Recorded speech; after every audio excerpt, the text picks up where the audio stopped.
God bless the United States of football. USF. USF. We did it. We made it through another entire regular season of NFL football. I'm your dumb football host, Brandon Perna. And thank you so much for watching these recaps every week. They will continue through the postseason, obviously, and then into the XFL season. Now, the Texans blew their tank as Lovie Smith gave the organization a poetic middle finger on his way out by losing the number 1 overall draft pick and handing it to the Bears. The Lions bounced the Packers and became the happiest team I've ever seen not make the playoffs. Hey, we the Detroit Lions. Stop playing with us. I don't even watch TV, but I heard everybody already picked the Packers over us. Stop playing with us. That's all I gotta say, man. Don't let these tears fool you. There's all dog around this mug. Is Jamaal Williams the most likable player in the NFL? Swag Kazakage, leader of the hidden village of the deep. Yes, I will have fries with that. Swag Kazakage, leader of the hidden village of the deep. Let's review the best and worst plays, players, moments, and things from NFL Week 18. Good sports. That's...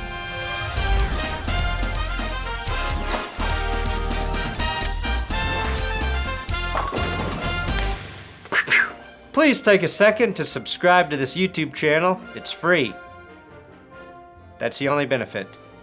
Now, there's only one way to start today's episode, with the best play and best individual performance. Bills running back / returner Nyheim Hines, who returned the opening kick of the game for a touchdown. Just a perfect way to start the game for the Bills after everything that happened this last week. And when the rest of the team kept turning the ball over in the red zone, Nyheim Hines returned his second kick for a touchdown. This was the first time a team has had 2 kick return TDs in the same game since Leon Washington did it for the Seahawks back in 2010. Even more shocking is this is the 3rd kick return touchdown the Pats special teams gave up this season. Thank you for eliminating the Patriots from the postseason, Buffalo, and Josh Allen, for Christ's sake, quit turning the ball over in the red zone. Best catch? Well, this will be shared between Jacoby Myers and Amon-Ra St. Brown. This catch by Jacoby, a toe tap spin, was so unbelievable, not even Tony Romo was optimistic about it. I'm not really sure. That would be the best textbook grab of the weekend, and Amon-Ra gave us the best what the hell just happened catch, where like a great stripper, he used every part of his body to secure this ball. Safest place in the universe between the sun god's legs. Black hole sun, won't you come, won't you come? Eliminate the Packers from the postseason. Best QB? Well, I've waited exactly 18 fucking weeks to do this. It's going to Russell Wilson. Not a single quarterback broke the 300-yard passing mark this weekend. A handful of the best QBs didn't play full games. It's a tainted week. I don't care. Russell Wilson threw 3 touchdowns, just 1 weird pick, had a passer rating of 118, and if you felt the tide rising, it's because the moon ball was back. Not 1, not 2, but 3 moon bombs from Russ in a game that didn't matter, sure, in a game that the Chargers kept their starters until the very end, though. Worst QB? Well, there were too many. So Mac Jones, Joe Flacco, Dak Prescott, and Baker Mayfield, you can all be ashamed of the way you played in really ugly losses and winnable games. But you should also thank Sam Darnold for having possibly the worst stat line of the season in a win. Darnold gets the worst quarterback award, but this game with the Panthers also featured the best NBA player. It looked like a disaster had stricken the Panthers when Sam Darnold fumbled on his way to the end zone, but one man by the name of Michael Jordan was there to clean up the mess. That's right, Carolina guard Michael Jordan.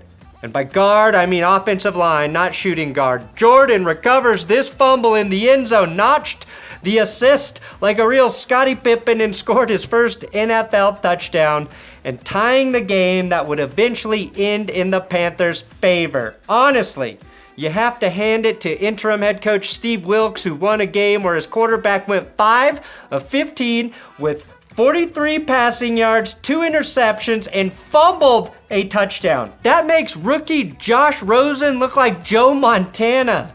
It doesn't sound like the Panthers will keep Steve Wilks as head coach, but he did the absolute best job he could have done in Carolina. Best defense? Washington Commanders. They held an explosive Cowboys offense to just 6 points, and even scoring themselves when Kendall Fuller stepped in front of a Dak Prescott throw and took it the other way for 6. The front 7 held the Cowboys to just 2.4 yards per rush, and on the other side of the ball, rookie QB Sam Howell made a case for why he deserves a shot to start in Washington next season. Why it took them 18 weeks to play this guy, I have no clue, but he became the first Washington rookie QB with the rushing and passing touchdown in the same game since RG3 in 2012.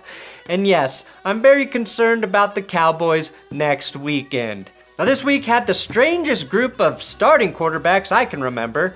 I just mentioned Sam Howell, whose first pass in this game was his touchdown pass, by the way. But let's go through all the other guys who got starts. Baltimore's Anthony Brown, he takes an L, throws for 286 yards, 2 picks, and a passer rating of 46.2. Chicago started Nathan Peterman. No picks here, no picks here. Get him, Nate Dogg, but he went 11 of 19 for 114 yards and a touchdown. Miami started Skylar Thompson, a very uninspiring 152 passing yards and 0 touchdowns from Skylar. Giants started Davis Webb. What a tangled David we weave. Webb never quit though and brought the Giants back without much help around him in terms of key starters, a $168 and 1 touchdown for Davis. Arizona started David Blau. Blau got plowed by the best defense in the NFL, but was part of an amazing flea flicker and what very well could end up being AJ Green's final NFL touchdown. Indianapolis started Sam Ehlinger, who went 23 of 35 for 209, 2 picks, 2 sacks, and too many weeks of Colts football. Congrats, NFL, you proved how incredibly pointless having a 17th game every year truly is. Best offense? Let's be honest, it was the Broncos. But since I already gave Russ the best quarterback, I'm giving the best offense to the hot Atlanta Falcons. Wait, really? The Falcons? I know this might come as a shock since Red Zone barely showed a play from this game, but the Falcons dropped 30 on the Buccaneers while Desmond Ridder had his best game in his short tenure as a starter, throwing 2 touchdowns, no picks. Tyler Allgeier for Algier surpassed 1,000 yards on the ground this season, becoming just the second rookie to do so in 2022, and Drake London had 6 grabs for 120 yards in the win. You could, I suppose, make the argument that Tampa had nothing to play for, but neither did Atlanta, and they still came out and put on a show for their home crowd. Worst play? Well, it would have been a touchdown if not for a penalty, but I hate this play out of principle. That principle, football should not be fun. This ring around the rosy bullshit by the Chiefs is simply obnoxious. Why the hell does a team who can basically score at will need to be so cocky? Huh? I think they're just really into humiliating their opponents. And to be fair, they're actually pretty good at it. That said, I do support doing this to Josh McDaniels every week, Kansas City. I support that. Softest owner, Mark Davis, who allowed fans with a bench McDaniels sign to be kicked out of the game against the Chiefs. That's a soft-ass move. Okay, imagine being in Sin City, and this is what gets you in trouble. If Josh McDaniels is this sensitive to criticism, I hope nobody ever tells him about the internet. Best moment? That was awesome. You kidding me? First NFL game for my grandma, 100 years old on Friday. Stadium sings happy birthday to her, so shout out to Levi Stadium. Kittle also honored his grandma with a pair of touchdowns in the Niners' 25-point victory to close out the season. Best defender to Justin James Watt, who in his final game in the NFL notched 5 pressures and a pair of sacks against Brock Purdy and the Niners' ruthless offense. Watt will finish his career with 114.5 sacks, putting up 12.5 sacks at age 33 in the desert. Worst moment / best game? As much as I enjoy seeing the Lions win, this one was a little bittersweet. Okay, all signs are starting to point towards this being Aaron Rodgers' final game. Rodgers was asked to swap jerseys with Jamaal Williams. And Rodgers told him, I've got to hold on to this one. And in his press conference, Rodgers seemed pretty emotional, talking about the things he would miss in Green Bay. It's a tough way for an all-time great quarterback to go out if, indeed, this is the end for Aaron Rodgers. Even worse in this game, his defense. Worst finish and worst penalties. The dumbest plays go to the Packers. Rasul Douglas simply decided he had the same authority as an NFL official. A play that made the field goal attempt much easier for Detroit. Worst ejection goes to Quay Walker. Not only did he get ejected for pushing a member of the Lions training staff, he was ejected earlier this season for doing the same freaking thing to a Bills trainer. And Green Bay wasn't even flagged for this vicious hit on DeAndre Swift's face. Now, sure, this wasn't a high-flying affair, but the Packers-Lions game was probably the most drama and tension-filled game of the week. And on the last drive, reached into their bag of tricks for a GD hook and ladder that put an extra nail in the Packers' coffin. The Lions ended up sweeping the Packers this season, and you can thank Kirby Joseph, who became the first player to pick off Aaron Rodgers 3 times in a year. The Lions can and will. First swag Kazakage, leader of the hidden village of the D. And Jamaal Williams can and will break Barry Sanders' single-season touchdown rushing record as a Lion. Best stat, Jacksonville Jaguars claimed first place in the division with the win Sunday night in Duval against the Titans, and they did it without getting a single first down in the fourth quarter. They had -1 yards of total offense and scored 10 points in the fourth quarter and became the first team since the 2000 Carolina Panthers to pull off a fourth quarter comeback win without gaining a first down in the fourth. Thank you, Jacksonville. Trevor Lawrence finished the season with the lowest interception percentage in the NFL at 1.36%, which, yes, gives us a best finish. The Jags, who were 4-8 at one point this season, won their last 5 to rip the AFC South away from the Titans, who they beat to start and end that winning streak. Now the Jags face the Chargers in the playoffs, a team that will probably get confused and rest their starters this week. Best celebration? Well, that goes to the Bengals, who handled business against the Anthony Brown-led Ravens. Seems like the Bengals always find a way to handle an AB. The Bengals, knowing that if they lost this game, that they would have to settle for a coin flip with the Ravens to determine who had home field advantage in the wild card round. Joe Mixon led the charge with the coin toss celebration. And to make sure the NFL heard just how pissed off the Bengals were about the way the playoff scenarios were handled, Eli Apple took to the field with a specially made, comically sized Roger Goodell coin, including a clown nose. That's the exact moment Eli Apple won over all of his haters. When Goodell ultimately fines Eli Apple for this, I hope Eli tries to pay his fine with 1,000 of these coins. Worst celebration? You know it's bad when even the NFL memes account finds your celebration offensive. Like, what the fuck are you guys thinking doing this celebration this week? Even Deshaun Watson was like, guys, this is offensive. This game also featured my best NFL official, the one official who looked the other way when Deshaun Watson got face masked. Oh, I'm sorry, Deshaun. Did that make you uncomfortable? Did you not ask for that kind of physical contact? Did you demand justice for it? Shut up.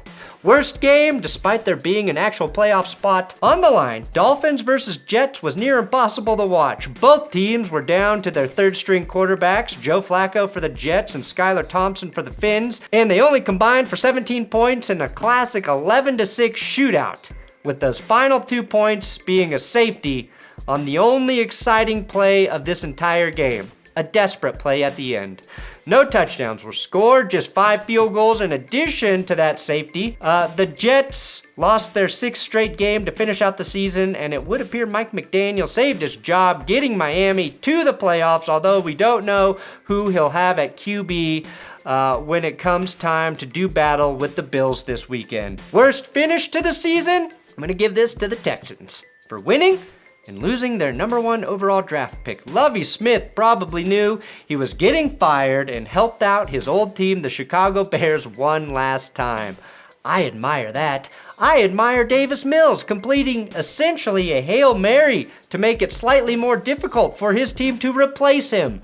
Pretty crazy. A guy named Lovey may have given his current employer the biggest middle finger ever. Worst teammate? Well, that goes to Colts linebacker Cameron McGrone, who stripped the ball away from, his own teammate. Fitting for this game. Also fitting for how the NFL operates is Lovie Smith getting canned immediately after defeating Jeff Saturday, who is possibly the least deserving interim head coach hire ever. And that's it. Thank you for watching the regular season. Don't forget to come back next Monday evening for the best and worst of Wild Card Weekend. And hey, subscribe here on YouTube.